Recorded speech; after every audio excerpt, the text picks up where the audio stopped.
Gunung Santri tempat persembunyian para tokoh pahlawan, warga, dan para santri dalam merundingkan strategi perang melawan penjajahan Belanda. Sebutan sebuah nama bukit sekaligus nama kampung di Desa Bojonegara, Kecamatan Bojonegara, Kabupaten Serang, Provinsi Banten.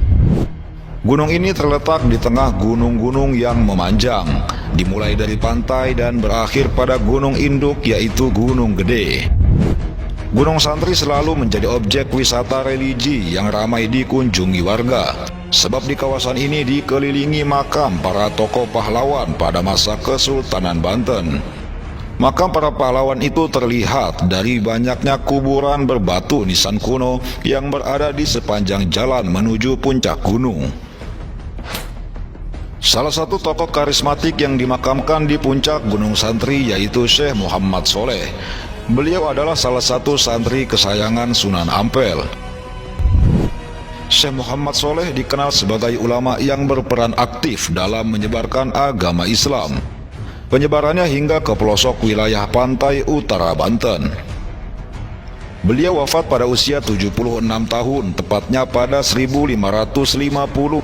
Di sekitar makam beliau juga terdapat makam santrinya yang bernama Malik, Israel, Ali, dan Akbar. Keempatnya merupakan santri setia yang selalu menemani beliau dalam menyiarkan agama Islam.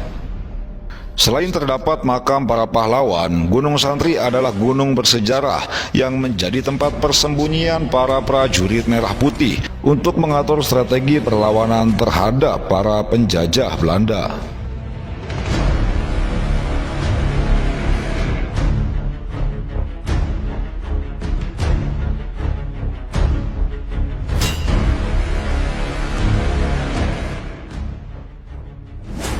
Syekh Muhammad Soleh bin Abdurrahman adalah seorang ulama penyebar agama Islam di Tanah Banten, khususnya kawasan pantai utara Banten.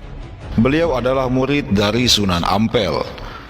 Setelah sekian lama menimba ilmu dari Sunan Ampel, kemudian beliau menimba ilmu ke Sultan Syarif Hidayatullah atau Sunan Gunung Jati, ayahanda dari Sultan Maulana Hasanuddin yang kala itu menjadi penguasa Cirebon.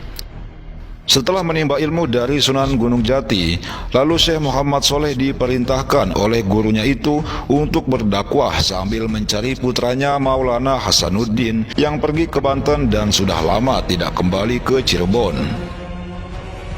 Kala itu Banten masih mayoritas beragama Hindu yang berada di bawah kekuasaan Kerajaan Pajajaran yang dipimpin oleh Prabu Pucuk Umun dengan pusat pemerintahannya berada di Banten Girang. Singkat kata, akhirnya Syekh Muhammad Soleh pun pergi ke Banten dan mendapat kabar bahwa Maulana Hasanuddin berada di Gunung Lempuyang dekat Kampung Merapit, Desa Ukirsari, Kecamatan Bojonegara. Setelah bertemu, Maulana Hasanuddin menolak untuk segera kembali ke Cirebon karena merasa terpanggil untuk mengislamkan Tanah Banten yang masih mayoritas pemeluk agama Hindu.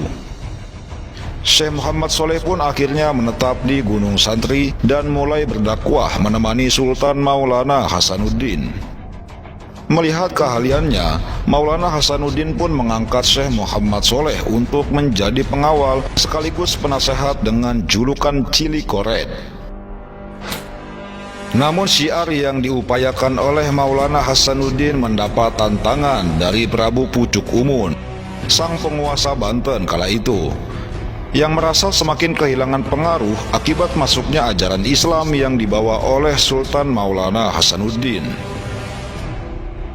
Melihat meluasnya penyebaran agama Islam di Banten sampai bagian selatan Gunung Pulosari hingga Pulau Panaitan ujung kulon, Prabu Pucuk Umun pun menantang Maulana Hasanuddin untuk bertarung dengan cara mengadu ayam jago, dan sebagai taruhannya, jika kalah akan dipotong lehernya.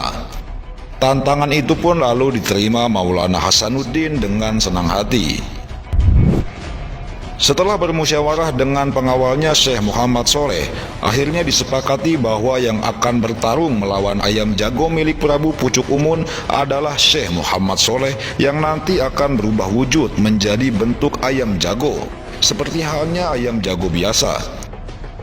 Hal ini terjadi tentu atas kekuasaan Allah Subhanahu wa Ta'ala yang memberi karomah kepada seorang waliullah. Singkat kata, pada waktu dan tempat yang telah ditentukan, pertarungan dua ayam jago itu pun berlangsung menegangkan.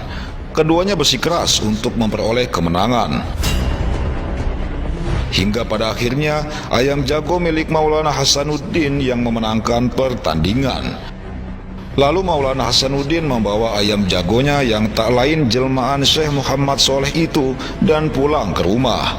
Ayam jago tersebut kembali berubah menjadi sosok Syekh Muhammad Soleh sekembalinya di rumah Sultan Hasanuddin.